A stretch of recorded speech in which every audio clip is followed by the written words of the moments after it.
So by now, I'm sure many of you have heard the news around Sony's Spider-Man universe. It starts off with the new Venom movie, and they have plans to continue it into a Morbius movie at some point in the future. So what I've decided to do is very similar to what I've been doing with the MCU and the cosmic characters. I'm looking at what Sony is trying to do, and I'm trying to pick up books that I think could be impacted by those moves. Now, I'm buying these books not simply because of that, because these are books that in some cases I've owned since the books were released, but I've decided to get some better copies than the ones that I've had. If you want to know what I'm talking about, stay tuned to this video.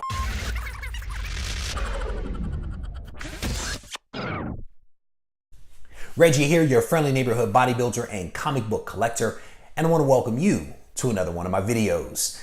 This video is all about staying ahead of the curve, specifically the Sony Spider-Man universe curve. You guys have seen the trailers for the Venom movie. Some of you like it, some of you don't like it. I personally think that the trailer is awesome. And there's been a lot of noise about future movies that are planned, specifically around the anti-hero Morbius. And it was recently announced who the actor would be playing Morbius in the future movie. So I'm starting to look at what Sony's doing, and I'm starting to try to anticipate some moves that they may make. You guys know that when a movie is announced, when a movie gets made, it has an impact on comic books. So what I've decided to do is to look for books that may serve as either a source of inspiration for those movies, or I should say, could be impacted by those movies themselves. And so I didn't have to look very far, to be honest with you. I really just had to look at my own personal collection, because I was a big collector back in the 90s, and there was a story arc in particular that could potentially be used as a source of information for the future movie that they have planned, and possibly even for movies beyond the initial Morbius movie.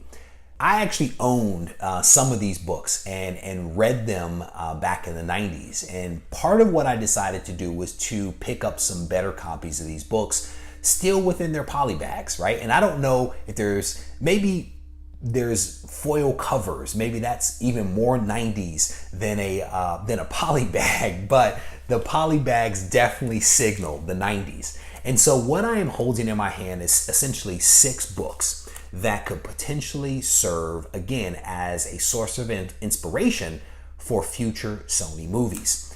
And the first book is the Ghost Rider number 28. This book is actually part of the Midnight Suns story arc.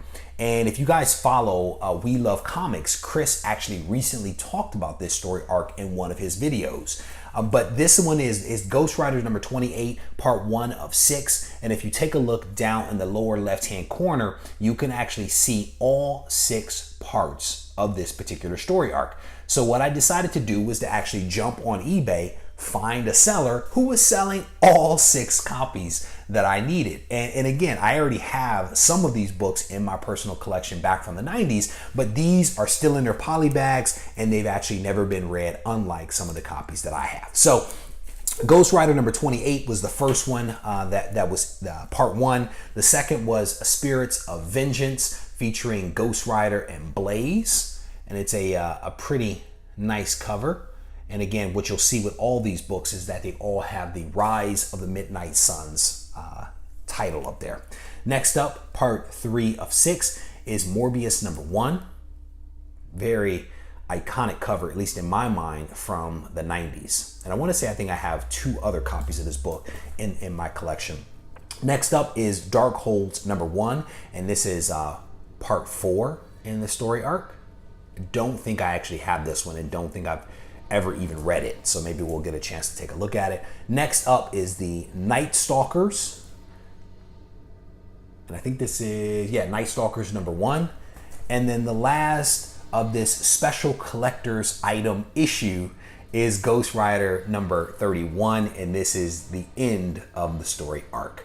So again, who knows whether Sony will make any movies featuring some of these characters. Who knows how far their new Spider-Man universe will go. Again, part of this is speculation. Part of this is I already own these books and I'm, deciding to upgrade the books to better quality. I honestly didn't spend a lot of money on these books. So no matter what happens, it's still all good, So hopefully you guys found this video informative, and we will wait and see what Sony decides to do and what impact those actions may have on these books. Take care, and thanks for watching.